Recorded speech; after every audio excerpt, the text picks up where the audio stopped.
roll, and we have a separate toes up and down. So we have pretty good range of motion now for the foot. The next steps will be creating an IK solver to control the legs, and then a control object will be placed under the foot so that we can lift and rotate the ankle joint. It'll be this control object that will hold the custom attributes that we'll use for creating the foot roll. For the control object, I'm going to start with a rectangle. Once again, the rectangles, or just shapes in general, are very nice because we can shape them to make them feel like the thing that they're controlling. I'm going to line this up so that it's aligned properly to the leg. And a very easy way to go about doing that actually is by taking the Z value from the top joint and applying it to the rotation of the foot. Control. If we then want, we can change the length and width values to get it closer to what we need.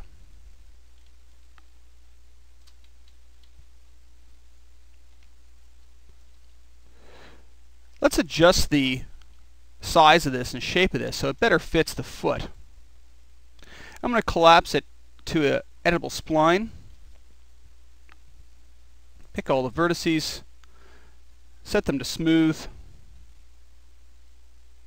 then I just adjust the shape so it looks a little closer to the foot. I also like to keep the controls out from the foot a fair bit so that it's easy for the animator to grab. If you make the controls too close or settled inside the objects, then it's difficult for the animator to be able to grab them.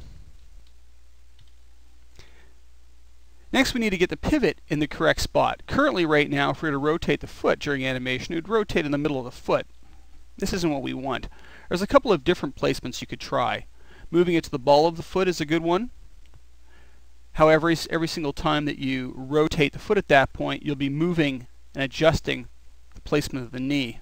I like to try and isolate the rotations and movement of characters as much as possible so you can pose one part without affecting the other, just like we did in the spine. I find one of the best spots for the pivot of the foot control is actually at the ankle. I'm going to go into the hierarchy panel, pivot, affect pivot only, which is the bone edit mode, as well on. And now I can adjust the placement of this.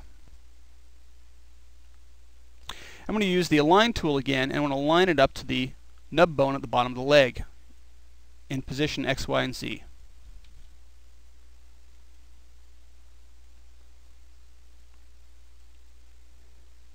Now you can see when I rotate this, it'll rotate about the ankle joint.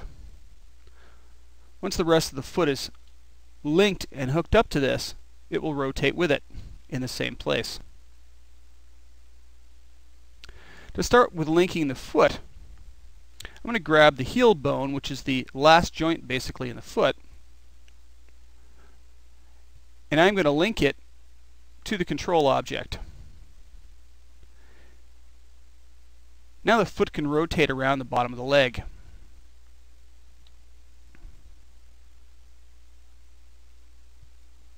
For the IK solver for the leg, it will not start at the very top nub bone. It'll actually start on the thigh bone. The reason for the nub bone is IK solvers need something to orientate them when linking and unlinking characters. If this is going to be a game character, you might want to leave that nub bone out just because it adds another node into the rig. And you just have to work a little more carefully as you're linking and unlinking objects. In my case, I'm not worried about this.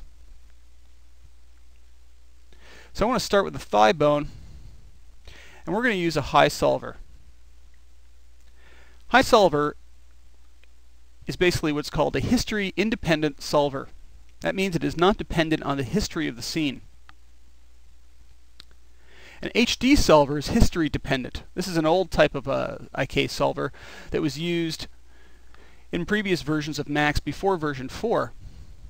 The problem with the history dependent one is that it has to calculate back to 0 each time for each frame.